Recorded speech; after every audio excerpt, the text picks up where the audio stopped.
Hello दोस्तों, राधे कृष्णा। आप लोगों का हमारे चैनल पे बहुत बहुत स्वागत है। आज हम बात करेंगे भाद्र मास में पड़ने वाली हरितालिका तीज के बारे में। इससे पहले आप मेरे चैनल को सब्सक्राइब करें, बेल आइकन को पुश करें। चलिए जानते हैं आप लोगों को हरितालिका तीज व्रत कैसे करना चाहिए, सरगही कैसे खानी चाहिए, अगर आप पहली बार व्रत कर रहे हैं तो कैसे करें, कुंवारी लड़कियां मन वांछित वर पाने के लिए व्रत कैसे रखें, पारण की विधि क्या होनी चाहिए और माँ दुर्गा से सुहाग कैसे लेनी चाहिए, इन सब की जानकारी हम आप लोग को देंगे। इसका क्या महत्व है ये भी हम आप लोगों को बताएंगे। तो चलिए पहले महत्व के बारे में जानते हैं। माता पार्वती ने जब 12 बरस तक घोर तपस्या वन में रहकर की थी, शिव जी को पति के रूप में पाने के लिए वो घोर जंगल में बालू की शिवलिंग बनाकर भगवान भोलेनाथ की पूजा अर्चना की थी। अन्य जल का पूर्ण रूप से उन्होंने त्याग करके घोर तप की थी।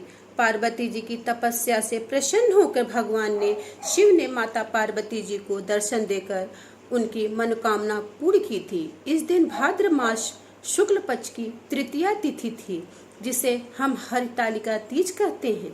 माता पार्वती ने कहा, जो महिलाएं इस दिन निराहार रहकर व्रत रखेंगी और जल भी ग्रहण नहीं करेंगी, पर पूर्ण रूप से भगवान भोलेनाथ का मन से पूजा करेंगी, उनका पूर्ण रूप से सौभाग्य प्राप्त होगा। उनका दाम्पत्य जीवन कभी दुखी नहीं होगा, वो सौभाग्यशाली बनी रहेंगी, उनके पति की भी लंबी आयु होगी। चलिए अब इसका नियम जानते हैं कि ये व्रत कैसे करना चाहिए।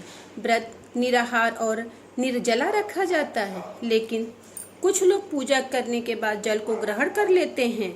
एक व्रत एक बार शुरू करने के बाद छोड़ा नहीं जाता। व्रत रात्रि जागरण करते हैं, इसमें सोना नहीं चाहिए। महिलाओं को दुल्हन की तरह पूरा सोलहो श्रृंगार करना चाहिए, आलता लगाना चाहिए। इस दिन अपनी मांग में अपने सिंहोरे का सिंदूर आप जरूर लगाएं। अगर कुंवारी लड़की ये व्रत रख रही है तो वो भी नीरा जल रखे, उसको भी अन्न और जल ग्रहण नहीं करना चाहिए, लेकिन वो पूजा में भगवान को, माँ पार्वती को पीला नहीं लाल सिंदूर अर्पण करेगी।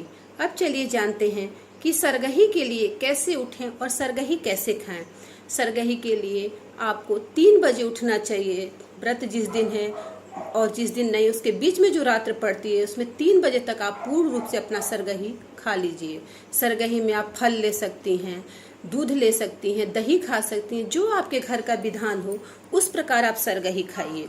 लेकिन लास्ट में आप पान का सेवन जरूर करिए, क्योंकि पान को भी सुहाग में माना जाता है। पान खा के मुख का शुद्धिकरण कीजिए, उसके बाद आप ब्रश कर लीजिए, पूर्ण रूप से अपना मुख साफ कर लीजिए। कहीं भी एक दाना आपके मुख में नहीं होना चाहिए जल का। पूरा अच्छे से कुल्ला करके मुंह को साफ करके तब आपका व्रत का संकल्प लेना चाहिए। और सुबह ब्रह्म मुहूर्त में उठिए, ब्रह्म मुहूर्त में स्नान करके भगवान भोलेनाथ के मंदिर जाइए, उनको जल चढ़ाइए। जल चढ़ाकर फिर भगवान के सामने पुष्प अक्षत लेके व्रत का संकल्प लीजिए कि हम भोलेनाथ हम पे ऐसी कृपा करें कि हम आपका पूर्ण रूप से निराहार निराजल रह के आपकी व्रत कर सके, ऐसी हमें शक्ति दीजिए। ऐसा कह के आप लोगों को संकल्प लेना चाहिए।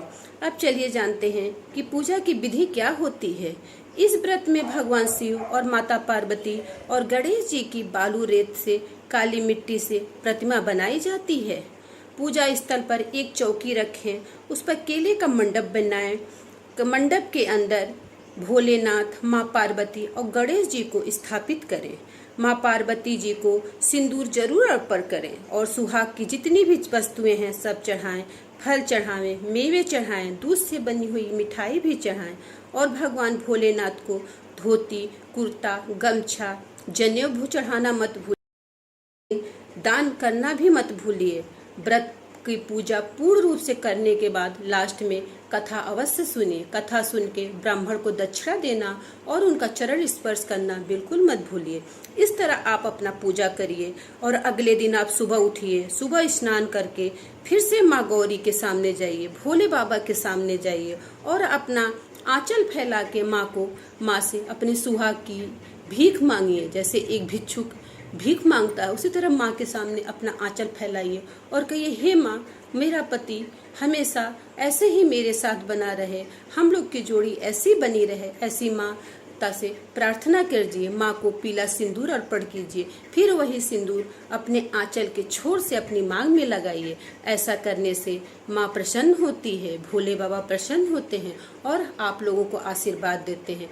माता को हलवे और खीरे का भोग जरूर लगाइए। आपके घर में जिस चीज़ का भोग लगाया जाता है, जैसे लगाया जाता है, वही विधान करिए, क्योंकि हर घर का नियम अलग होता है। नियम के विरुद्ध नहीं जाना चाहिए। अब कुछ लोगों ने हमसे प्रश्न किया है कि इस दिन बृहस्पतिवार है, हम बाल कैसे धुलें? तो देखिए, व्रत में वार का दिन नहीं लिया जाता, क्योंकि व्रत का अपना अलग महत्व होता है। अगर आपका बृहस्पतिवार का दिन पड़ा तो भी आप बाल धुलेंगे, लेकिन अगर आप मेरी मानिए तो एक दिन पहले आप अपना बाल धुल के अपने शरीर का शुद्धिकरण कर लीजिए। उस दिन आप प्याज लहसुन मत खाइए। जब आप बाल धुल लें तो प्याज लहसुन मत खाइए, सात्विक खाना खाइए, तामसी भोजन का त्याग करिए एक दिन पहले। ऐसा करने से आपका व्रत पूर्ण होता है, इसमें कोई संशय नहीं होती है। कभी भी व्रत तोड़ने के पहले आप सीधा निकालिए, सीधा में चावल, दाल, सब्जी, नमक, हल्दी, जो भी आप भोजन में ग्रहण करती हैं वो निकालिए, ब्राह्मण के लिए निकालिए। पका हुआ भोजन भी आप हो सके तो निकालिए, ब्राह्मण को दीजिए। सुहाग की जितनी चीज़ें आपने माँ को चढ़ाई है, कुछ चीज़ें आप अपने लिए रखिए, अपने में इस्तेमाल कीजिए, और कुछ चीज़ें आप ब्राह्मण को दान कर दीजिए। दान करके ब्राह्मण का पैर छूइए, उनसे भी आशीर्वाद लीजिए। फिर जब आपका व्रत पूर्ण हो जाए, माता से सुहाग ले लीजिए, तो उसके बाद अपने पति का चरण स्पर्श करना मत भूलिए, उनसे भी आशीर्वाद लीजिए। उनसे आशीर्वाद लेने के बाद फिर आप अपने व्रत को तोड़िए। इस तरह आप व्रत करिए। ऐसे करने से आपको पूरा ही हरतालिका तीज व्रत का पूरा फल आप मिलेगा। कुंवारी लड़कियां भी पूरा इसी तरह व्रत करें, लेकिन माता को लाल सिंदूर अर्पण करें। पीला भूल के भी आप मत करिएगा, क्योंकि आप कुंवारी हैं, अभी आपको पीला सिंदूर का अधिकार माँ ने नहीं दिया है। जो चीज़ इस चीज़ का आपको अधिकार नहीं है, वो चीज़ आप दूसरों को नहीं दे सकती हैं। ये शास्त्र का नियम है। हम अपने तरफ से आप लोगों को कुछ नहीं बता रहे हैं, जितना हमको नॉलेज है उतना हम आप लोग को बता रहे हैं। उसके बाद आप करिए। अगर आपको प्यास लग जाती है तो आप पूजा करने के बाद पानी ग्रहण कर सकते हैं। पानी ग्रहण करने का भी अपना एक नियम होता है। नियम ये है कि आप एक थाली में पानी रखिए, अपने हाथ को, दोनों हाथों को पीछे रखिए और पानी को थोड़ा ऊपर रखिए टेबल ओबल पे। और जैसे गाय पानी पीती है, एक गाय बन के आप पानी पीजिए। मनुष्य बन के आप पानी नहीं पिएंगे। अगर गाय बन के आप पानी पीती हैं तो आपको व्रत का दोष नहीं लगता है। या तो आप अपने पति के हाथों से पानी ग्रहण करें, अपने हाथों से पानी आप ग्रहण नहीं करेंगी। 12 बजे के बाद आप पानी पी सकती हैं, चाय पी सकती हैं। बस इतना और ध्यान रखिए कि सूर्य उदय होने से पहले आपको व्रत तोड़ लेना चाहिए। इसमें ऐसा नहीं है कि सूर्य उदय हो जाए तब आप अपना व्रत तोड़िए। ऐसा करिए, आपको व्रत का पूर्ण फल मिलेगा। इसमें थोड़ी सी भी संशय नहीं है। व्रत आपका अच्छे से पूर्ण होगा। भोलेनाथ आप लोग को शक्ति दें, हर सुहागिन महिलाओं का सुहाग बना रहे, वो अपने पति के साथ हंसती मुस्कुराती रहे। अगर आप लोग को मेरी वीडियो थोड़ी सी भी अच्छी लगी हो तो शेयर और लाइक करना मत भूलिए। भगवान भोलेनाथ आप लोग का कल्याण करें। आप लोग को मेरी वीडियो देखने के लिए आप लोग का बहुत बहुत धन्यवाद।